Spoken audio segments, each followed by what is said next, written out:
From Santa Cruz, California, the entertainment capital of the Monterey Bay Peninsula, it's the 80s Movie Podcast. I'm your host, Edward Havens. Thank you for listening today. Yes, that is correct. For the first time in our 6+ years of doing this show, we are on the road. If I time this correctly, I will have this episode up on Saturday, August 16th, 2025, which happens to be the day of my high school's 40th class reunion. And that's important, at least to me, because the movie I'll be talking about today was filmed at my high school weeks after I graduated, but I'm getting ahead of myself as I like to do. Today's movie will also be the first made-for-an-American television network movie that we've ever covered. For those of you under the age of 45, it's kind of like a made-for-Netflix movie, except they were often modestly budgeted films with slightly familiar or completely unknown actors, not the massively budgeted films with stars like Leonardo DiCaprio and Jennifer Lawrence, or Eddie Murphy or Adam Sandler. Although one of the actors in today's movies would become one of the biggest stars on the planet, another would become a popular 2-time Emmy award-winning actor, and yet another would become the main antagonist in one of the highest-grossing movies of all time. And I can almost guarantee you don't know this film at all, if you even knew it existed. The movie is the 1986 ABC television movie, Brotherhood of Justice. But before I get into the history of the movie, I want to dedicate this episode to a friend from that high school, Tommy Malman. Tommy played one of the students at the high school in the movie and can be seen in several shots during the opening 10 or 15 minutes of the movie. Tommy was my first friend that I made at Aptos High when I started there in the 10th grade, on my 15th birthday, no less. The best way I could describe the Tommy I got to know in high school was that he was a human empathy machine. When you were around Tommy, he made sure that you knew you were seen and you were heard. He was kind when kindness was a liability. Gen X teens didn't have blogs or social media or other ways to communicate their frustrations about the world, so we took it out on each other. Tommy made that better for most of us. Tommy was also a nerd or a geek or a dweeb, whatever you want to call it. He loved pro wrestling and he loved comic books, again, at a time when being a fan of these things publicly was a liability for a Gen X teenager. But worst of all for Tommy, he tried too hard to be accepted when he didn't really need to try at all. Tommy and I were in a number of classes together during our nearly 3 years together at Aptos, including in drama class every semester. Tommy was weird, but we all were in drama class. But he was amongst his own people. But he still tried to be accepted. During my junior year of high school, me and a few of my buddies, including Dick Hollywood, Beach, and Todd Downing, decided we were going to start a band. Dick would sing, I'd play my stepdad's backup guitar and play pretty much the 3 punk power chords every would-be guitarist learns. Todd would play my bass, and Beach would program the drum machine. Tommy, despite not knowing how to play any instrument, really wanted to be a part of the band. So badly, in fact, that he went out and bought himself a pretty decent drum kit in the hopes that we would let him join us. But about the only thing that he would ever learn to play on the drums was the opening drum riff from Rush's Tom Sawyer. And to say he was no Neil Peart is an understatement. We very quickly went back to the drum machine, but the band would never amount to anything. I would lose touch with Tommy after we graduated, although he would occasionally pop up back in my life very briefly for the next several years. The last time I would see or speak to him was just before the 4th of July in 1992 when he came down to Los Angeles to pick up my roommate Dick to go on a fishing expedition somewhere in Utah or Wyoming. I don't remember. I hate fishing. I wasn't invited and I had to work at the theaters all week. Tommy and Dick got into some kind of argument outside of Santa Fe, New Mexico. Tommy ended up dumping Dick and his stuff just outside of town and drove off, never to be seen again, at least by me. Tommy did not, from all accounts, have a great life. More losses than wins, more downs than ups. What I do know is the sense of loss I felt when I saw the Facebook Messenger message this past February from a mutual friend of ours telling me that Tommy had died from a pulmonary thromby. It's been more than 6 months, and I still find it hard to believe I won't see him at the reunion tonight, if he would have ever even gone. Tommy, you were seen, you were heard. And in our weird Gen X ways, you were loved, and you are missed. Thank you for indulging me for a moment. As always, we need to hop back in time for a story that is very personal to me and has absolutely nothing to do with me. In the spring of 1985, 17-year-old Ed was itching to get back to Los Angeles to break into film production. So much so that the day after I graduated, I already had all my worldly possessions packed up and I was driving down Highway 101 for what I imagined would be my triumphant entry into the Hollywood film industry. What I did not know at the time was that the Hollywood film industry was literally coming to my high school a few weeks later. The Brotherhood of Justice, originally written by first-time screenwriter Noah Juberleer, was inspired by a group of high school students in Fort Worth, Texas, who took it upon themselves to terrorize suspected vandals and thieves at their school.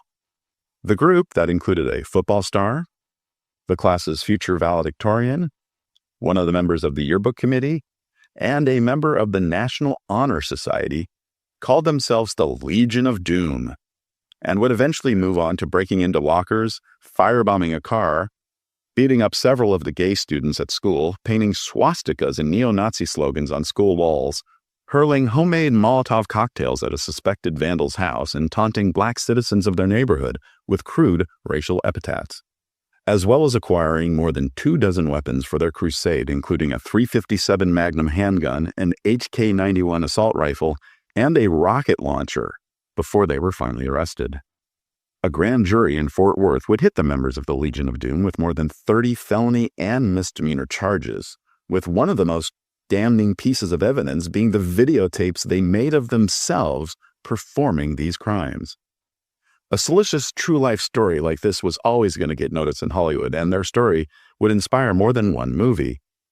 One of those projects would become The Brotherhood of Justice, while another, Albert Pyun's Dangerously Close, would take a slasher script that had been sitting around Cannon Films for a few years called Terror at Miller High and rework it into a similar vigilante story.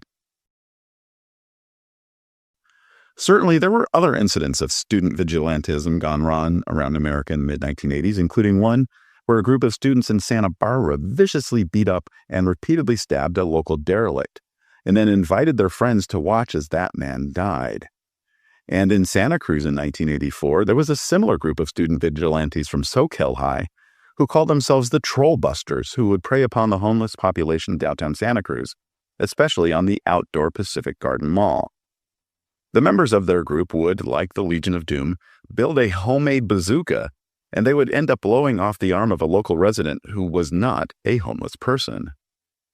In a May 1986 Los Angeles Times article about the rush of teen vigilante movies, both the producers of The Brotherhood of Justice and Dangerously Close swore up and down that their respective projects were in development before the incidents in Fort Worth were reported on.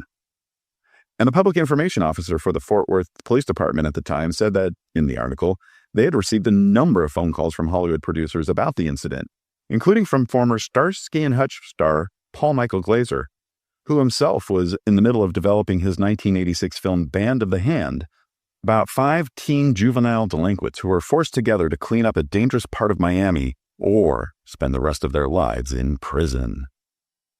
Filming on The Brotherhood of Justice would begin in late June 1985 all around Santa Cruz and neighboring Watsonville, as well as several days at Aptos High. What I didn't know was that Judy Boulay, the local casting agent for the movie, who helped cast local actors for other Santa Cruz-based movie shoots, including Sudden Impact, Lost Boys, and Killer Clowns from Outer Space, had started casting for student actors weeks before I graduated, and not just at Aptos High. Several of my future coworkers at the Del Mar Theater who attended Santa Cruz High would be contacted about playing extras in the film, and they confirmed to me in the last couple of days this happened weeks before their school year ended. And as fate would have it, Judy lived next door to my best friend and future roommate, Dick Hollywood. So how I never learned about this movie happening in my literal backyard during the pre-production stage before I graduated and left, I'll never know. Today I can look back and lament, but I was very angry with my friends who knew about it at the time and let me leave anyway. In The Brotherhood of Justice, the eponymous group begins as an attempt by several students to end vandalism and drug sales in and near their high school. But as they become somewhat successful in their actions, they end up becoming worse than the original problem, as their targets expand to include anybody who irritated them for any reason. Their actions escalate to car bombings and attempted murder. As I mentioned towards the start, most of the actors working on the Brotherhood of Justice were not very well known at the time of their casting. The best-known member of the cast was Joe Spano, who at the time had been playing Lieutenant Goldblum on the popular NBC series Hill Street Blues for 5 years. Spano will play the principal of the high school, whose opening speech to the seniors about stepping up as role models to the younger students at school, which happens roughly 15 minutes into the movie, inadvertently sets up the creation of the Brotherhood and their ever-escalating vigilante actions. The organizer of the Brotherhood, Derek, would be played by a 20-year-old newcomer named Keanu Reeves. Reeves would be cast in his first starring role here and only his second movie, after playing a goalie in the Rob Lowe-Patrick Swayze hockey movie, Youngblood, which would arrive in theaters 4 months before the Brotherhood of Justice would air. Lori Loughlin, playing Derek's girlfriend Christy, had already been seen in movies like Amityville 3D and Secret Admirer, and was featured on the theatrical release poster for The New Kids, a thriller directed by original Friday the 13th director Sean S. Cunningham. Victor, who works at a local pizza parlor and becomes the target of the Brotherhood because of a non-sexual friendship with Christy, is played by Kiefer Sutherland. Sutherland had starred in the 1985 Canadian drama The Bay Boy, but was still pretty much only known at the time as the son of Donald Sutherland. He would, of course, return to Santa Cruz several months after the filming of the Brotherhood of Justice to play the main vampire antagonist, David, in The Lost Boys.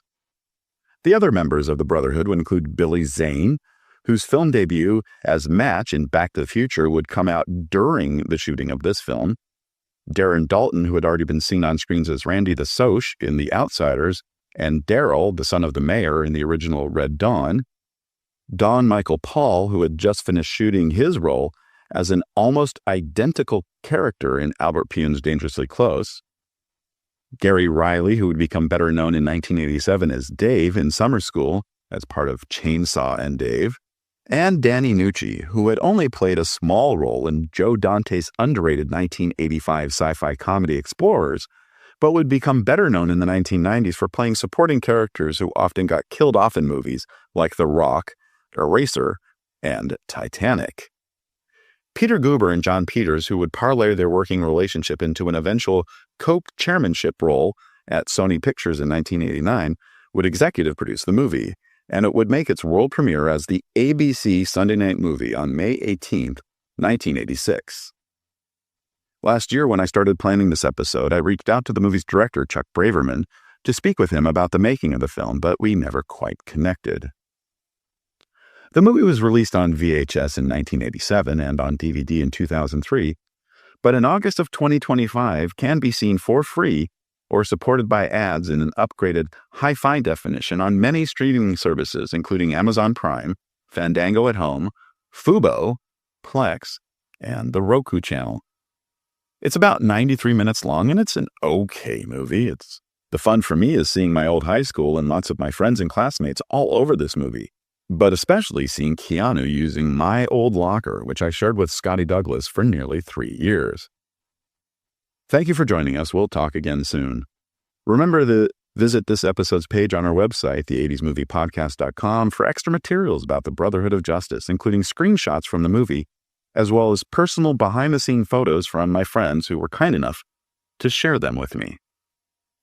The 80s Movie Podcast has been researched, written, narrated, and edited by Edward Havens for Idiosyncratic Entertainment.